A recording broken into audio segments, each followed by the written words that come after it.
Assalamualaikum. Hi everyone. Welcome back to Smabi Student Voice podcast, the place where we student talk about real issues from the student's perspective.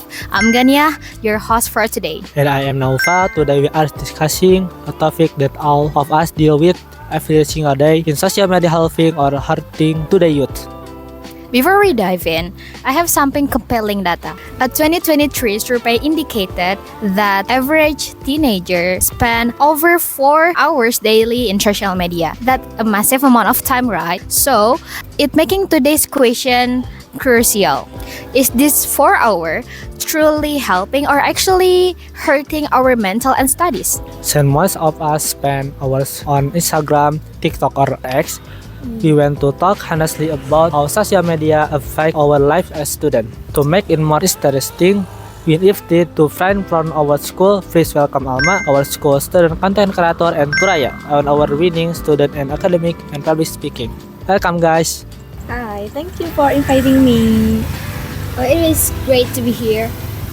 Okay, Alma, so let's start with you. As someone who create content on social media, do you think the social media is mostly helpful for students?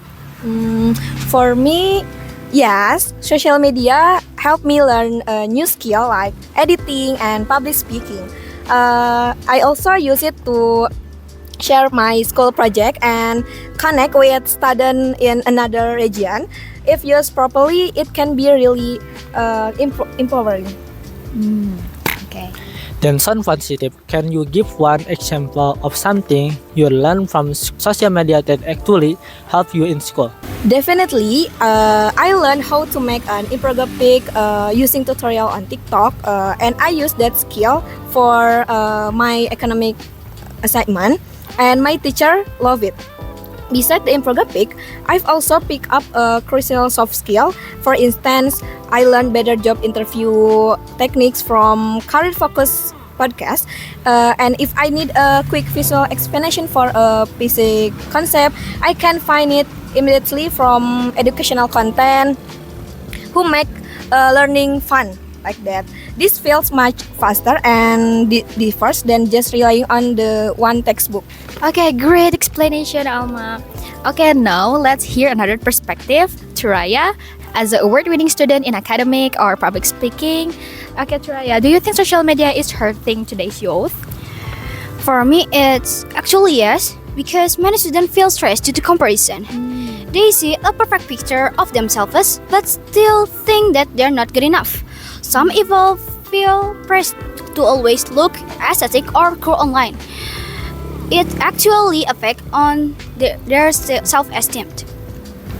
Do you think they have us a lot in our school? Very, very often, I have heard many friends say that feel insecure because their post didn't get many likes. It sounds simple, but it really affects their mood and confidence. This pressure is often called fear of missing out, or we call it FOMO. So seeing friends constantly hanging out or traveling makes us feel like our lives aren't as interesting as them. Research from the Journal of Adolescent Health points out that the high levels of FOMO correlate with poor sleep quality and a decline in academic performance. This is not just a feeling, it has a real, tangible effects on our bodies and our grades. We need to remember that behind every aesthetic picture, there is a lot of real-life struggles and everything that it is not shown like that. Yes, I totally agree that the opinion.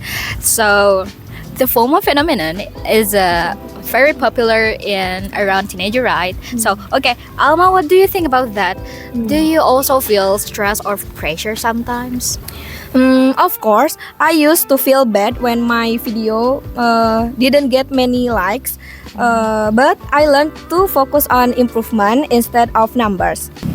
I think the key is understanding that social media doesn't show the reality. Good point. the And now, full Turaya, how Well. can students use social media more healthily?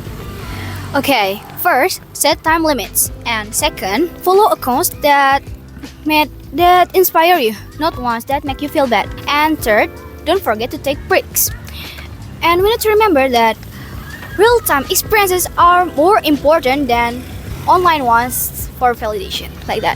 Okay, that's a great advice. It seems like social media can help or hurt depending on how we use it. As we wrap up the main discussion for today, we must talk about the digital boundaries. Alma, as a content creator, how do you make sure you don't get addicted and stay focused on your study? Or do you have a special tricks?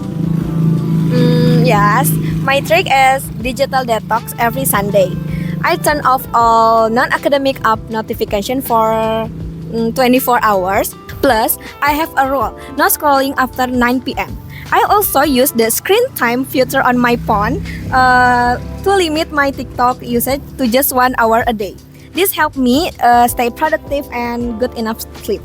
Wow, it's a good trick. We should try that one. Yes. Yes, from today's discussion, we learned that social media can be a powerful tool for learning, creativity, and connection, but it can also lead to stress, comparison, and mental health problems. The balance is in our hand. Use to grow and not to pressure yourself. And always remember, your value is not measured by like or followers. Thank you so much to Alma and Turaya for joining us today. Your insight will super helpful for students our age. Thank you for having us. It was great to be here. And thank you, listener, for tuning into SMABI Student Voice Podcast, the place where we, students, talk about a real issue from the student perspective. Don't forget to follow our podcast for more conversation that empower and inspire. Stay mindful, stay positive, and stay true yourself. See you in the next video. Bye everyone. Wassalamualaikum warahmatullahi wabarakatuh.